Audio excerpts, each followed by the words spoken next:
Hello everyone, welcome back to it is a study official YouTube channel.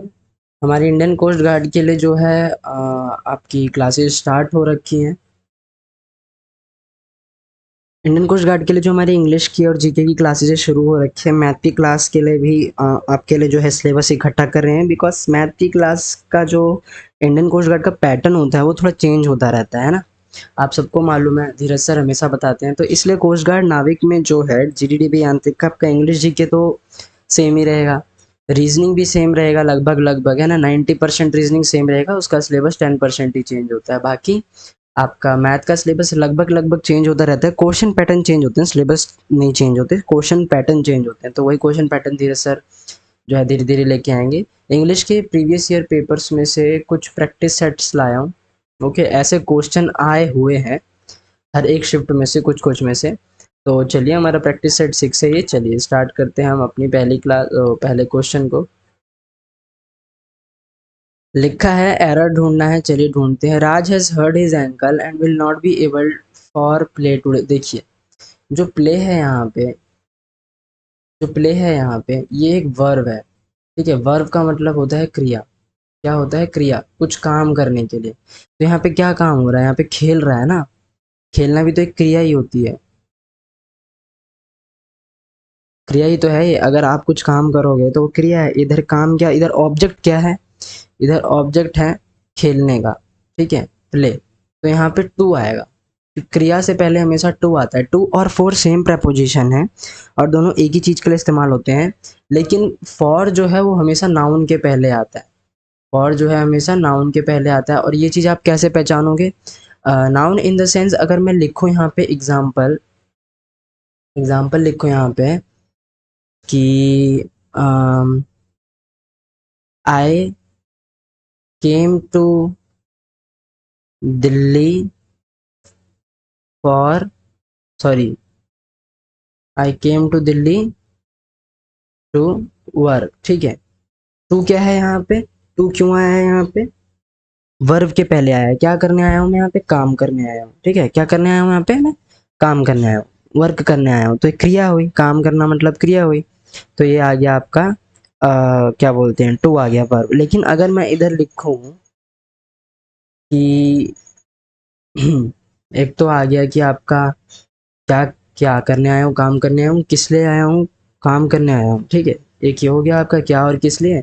और अगर noun की example की बात करें कि फॉर क्यों आएगा, तो अम, चलिए कोई बात नहीं, अभी इसका एग्जांपल जो है दिमाग में आ नहीं रहा। ठीक है, एग्जांपल जो है अभी दिमाग में आ नहीं रहा, लेकिन बताऊंगा जरूर आपको। तो यहाँ पे क्या आएगा? Will not be able. For की जगह क्या आ जाएगा? टू आ जाएगा, है ना। क्या आ जाएगा? टू आ जाएगा। चलिए आगे बढ़ते हैं, क्वेश्चन नंबर 2। थोड़ा सा हार्ड क्वेश्चन है ये, लेकिन देखिए हम कहीं ना कहीं इसमें आंसर ढूंढ सकते हैं। मैंने आपको बताया था ना, कहानी ज़्यादातर कहाँ से शुरू होती है? ऑन द इवनिंग से। और इसमें बी से स्टार्ट होने वाला सिर्फ एक ऑप्शन है, तो यही इसका आंसर है, BADC। चाहे तो आप इसको बाद में पढ़ के लगा लेना कि कैसे कहानी का पूरा मतलब बनेगा, और यही इसका आंसर भी है। तो कुछ क्वेश्चन ऐसे भी आसान होते हैं, ट्रिक्स है इनको करने की। Each of us are listening intensely and very deeply at at every moment. इसका मतलब है, एरर बताना है इसमें, हम लोग अपने दिमाग के साथ वो एकदम गहरे सोच के साथ उसको सुन रहे हैं हर एक मोमेंट पे। तो ईच वन ऑफ आएगा, ना कि ईच ऑफ अस आएगा। ठीक है, जब हम किसी सब्जेक्ट में सिंगुलर की बात करते हैं ना, और हमें उसे प्लूरल में सिंगुलर की बात करते हैं, यानी बहुवचन में एक वचन की बात करते हैं, तो यहाँ पे इज आएगा। क्योंकि देखिए ईच ऑफ अस लिखा हुआ है, यानी हम लोग इसने यहाँ पे वी नहीं बोला है, सिंगुलर बोला है। ठीक है, वी नहीं बोला है, सिंगुलर बोला है। तो सिंगुलर के लिए तो इज आता है। Each of us is listening intensely and very deeply eight every moment. यही छोटी छोटी जो है आपकी आ, देखिए ज़्यादातर एरर वो ऐसे ही देता है। मैंने आपको एक वीडियो में भी बताया था, है ना, और उसमें ये भी शामिल था। तो ज़्यादातर एरर वो ऐसे ही देता है छोटी छोटी चीज़ों में। यह हमें खुद पहचानना पड़ता है कि हमें कहाँ पे एरर ढूंढना है। चलिए, डायरेक्ट इनडायरेक्ट स्पीच है। आदित्य ने कहा कि मैं कल अनिल के घर पे पार्टी अटेंड करने जा सकता हूँ। I can attend the party at Anil's house tomorrow. तो इसका हमें इनडायरेक्ट स्पीच निकालना है। इनडायरेक्ट स्पीच इसका क्या होगा, आदित्य ने कहा है तो आदित्य ही कहेगा। अब जो तीसरा बंदा होगा वो भी यही कहेगा कि आदित्य ने कहा था। आदित्य सेड दैट ही, यहाँ तक तो एकदम सही है। कैन का कुड हो जाएगा, तो ये दोनों ऑप्शन गलत हो जाते हैं। Could attend the party at Anil's house tomorrow नहीं आएगा, नेक्स्ट डे आ जाता है। अगर मैं आपसे बोलूँ कि हाँ भाई आदित्य जो है वो अनिल के घर पे अगले दिन जाएगा, ऐसे ही तो बोलूँगा ना। अगर मैं थर्ड पर्सन को बोलना होगा तो ये थोड़ी बोलूँगा कि आदित्य कल जाएगा उसके घर पे। मैं तो यही बोलूँगा ना, अगले दिन जाएगा वो उसके घर पे, यानी कल जाएगा। ओके, ऐसे बोलते हैं आप। हिंदी में करिए, आपको इंग्लिश में अपने आप आंसर मिल जाएगा। एक मिनट तो क्या, मैंने आंसर नहीं लगाया ना, थर्ड होगा इसका, है ना। चलिए, पैसे वॉइस करना है। दिस सरफेस फील्स स्मूथ, तो यहाँ पे हमें सब्जेक्ट ढूंढना पड़ेगा। क्या ढूंढना पड़ेगा, सब्जेक्ट ढूंढना पड़ेगा, ऑब्जेक्ट ढूंढना पड़ेगा। सब्जेक्ट हमें पता चल गया, सरफेस के बारे में बात हो रही है। और ऑब्जेक्ट क्या है इधर, कि स्मूथ फील हो रहा है। ओके, तो हम हमें इसे क्या करना है, ऑब्जेक्ट से सब्जेक्ट में बदलना है। अब ऑब्जेक्ट से सब्जेक्ट में बदलना है तो क्या करना पड़ेगा, दिस सरफेस जो है दिस सरफेस रहेगा। ओके, तो ये ऑप्शन चारों सही है। जहाँ तक जहाँ तक इसमें व्हेन नहीं आ जाता, तो ओनली व्हेन सही है। इस गलत हो जाएगा। दिस सरफेस,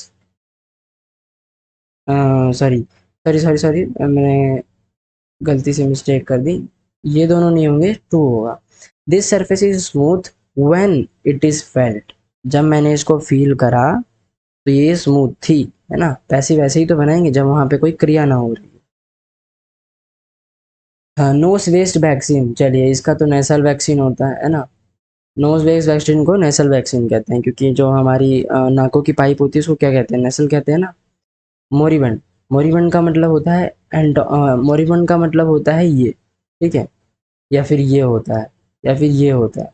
ये तीनों जो हैं ये इसके सिनोनिम है। क्या है, सिनोनिम है। अलाइव जो है ये इसका एंटोनिम है, जिंदा रहना। Question number 8, paramour. पैरामोर का मतलब होता है लवर, ठीक है। और बाकी ये सब जो है इसके एंटोनिम है। बिकॉज जो ये फो है, यानी जो सेकंड नंबर पे, इसका मतलब भी एनिमी होता है, ठीक है। आपने कहानी सुनी होगी, फायर अ फ्रेंड एंड ए हो। इसका मतलब है कि जो आग है वो एक दोस्त भी है और एक दुश्मन भी है। ये कहानी आपने बचपन में सुनी होगी, 8वीं 9वीं क्लास में, ठीक है। 8वीं 9वीं या 10वीं क्लास में आपने सुनी होगी। सीबीएसई वाले बच्चों के लिए बात कर रहा हूँ, इंग्लिश में। Question number 2, cheek by job. Idiom है तो इसका मतलब होता है वेरी क्लोज इंटीमेट। इंटीमेट का मतलब होता है एकदम, जो मतलब आसपास, ठीक है, या आसपास। Question number 10, one word substitution करना है। A person who remains unmoved and unaffected by other peoples opinion, arguments और सजेशन, किसी को फर्क नहीं पड़ता, ठीक है। तो उसका नाम मतलब क्या होता है, इम्परवियस। मिसोगैमिस्ट का मतलब होता है, मिसोजिनिस्ट का मतलब मैंने आपको सबको बताया था, ओके, है ना। और ये मिसोगैमिस्ट नहीं है, एक्चुअली ये मिसोजिनिस्ट है। यहाँ पे टाइपिंग मिस्टेक हो गई है। ये क्या है, ये थोड़ा सा गलत लिख दिया होगा, कोई दिक्कत नहीं है, मैं आपको बता देता हूँ क्या है। वैसे इसका भी मतलब होता है, लेकिन आप एक काम करिए कि इसको छोड़िए, ठीक है। मैं बता देता हूँ, इन दोनों का मतलब होता है हेट करना, ठीक है, वुमेन्स को। एक को होता है ह्यूमंस को हेट करना, ह्यूमन काइंड को,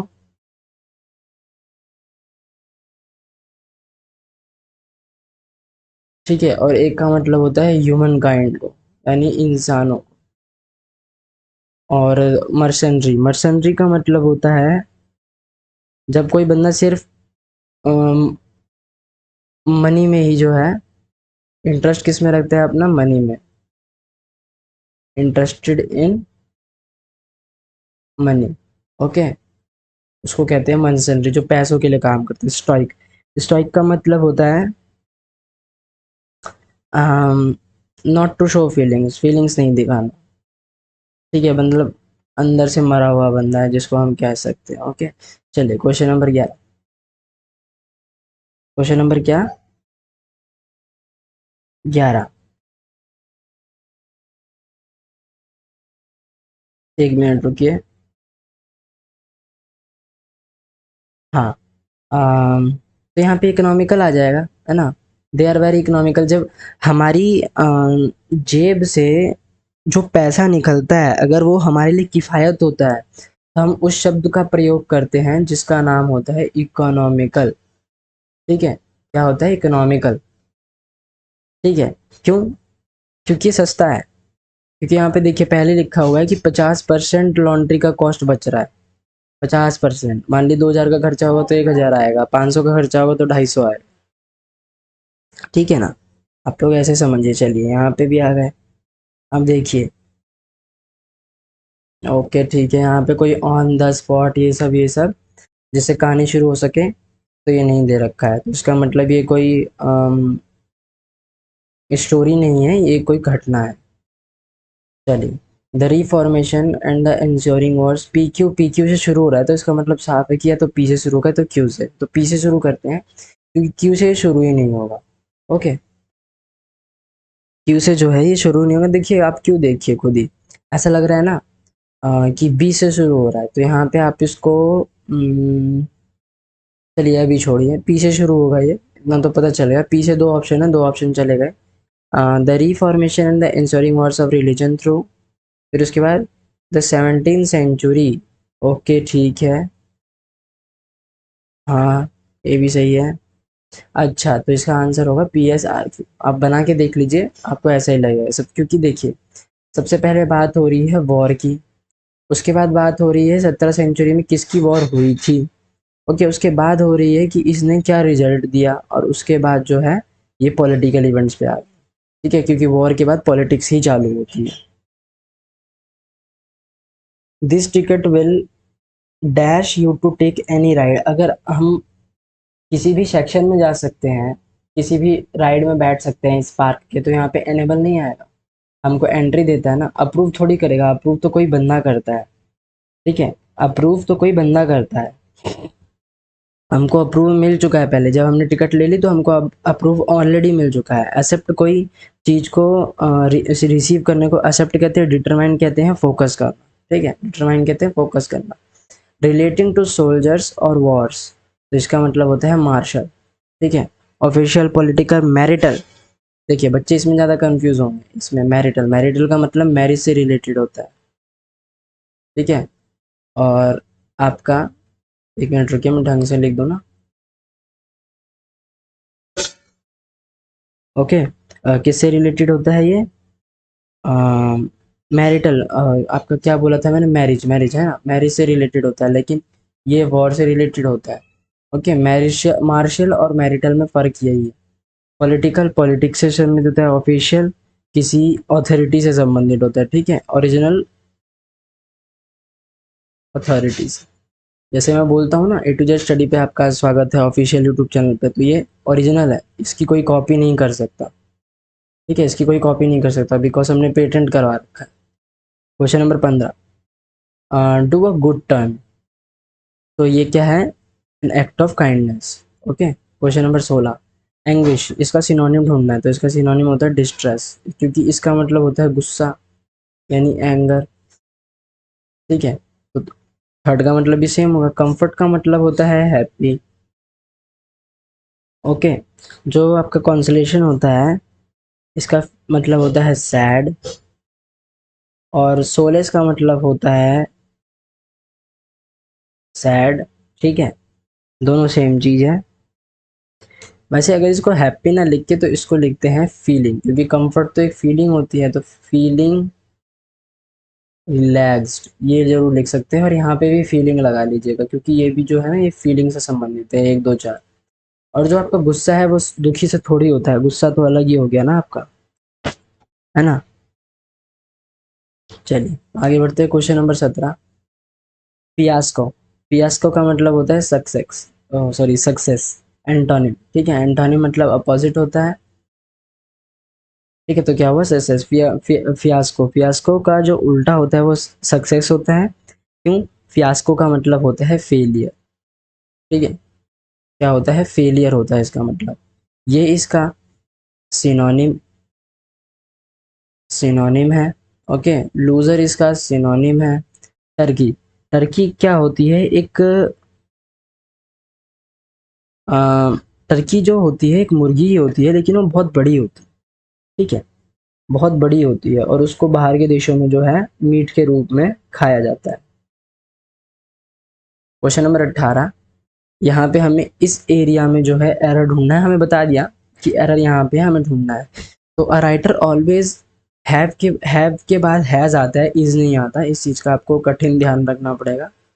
तो always has his own vision of life, ठीक है। और मैं हैविंग के लिए भी नहीं लगा रहा हूँ, ऑलवेज इज हैविंग नहीं आएगा, ठीक है, ये पूरा ही गलत है, ठीक है, पूरा ही गलत है, बिकॉज देखिए यहाँ पे हिज है, हिज के पहले हमेशा हैज आता है, क्योंकि हेल्पिंग वर्ब का काम करेगा आपका। ओके, चलिए, अच्छा चलिए, आज के तो क्वेश्चन भी खत्म हो गए यहीं पे, मुझे लगा और क्वेश्चन है, कोई दिक्कत नहीं है, लाइक शेयर सब्सक्राइब कर दीजिएगा, है ना, क्या करना है आपको, लाइक शेयर सब्सक्राइब करना है, बेल आइकन बटन को प्रेस करना है, कमेंट डाउट में पूछ लीजिएगा, और पीडीएफ आपको कहाँ मिलेगी, टेलीग्राम चैनल पे, तो होप श्योर कि ज्वाइन कर लीजिए, और वहाँ पे आपको जो है पैराग्राफ के पीडीएफ भी मिलते हैं डेली लगाने के लिए, कट ऑफ के साथ, टाइम के साथ, तो आई होप आप टाइम के साथ ही जो है लगाते होंगे। चलिए, अब तब तक के लिए हम कल मिलते हैं।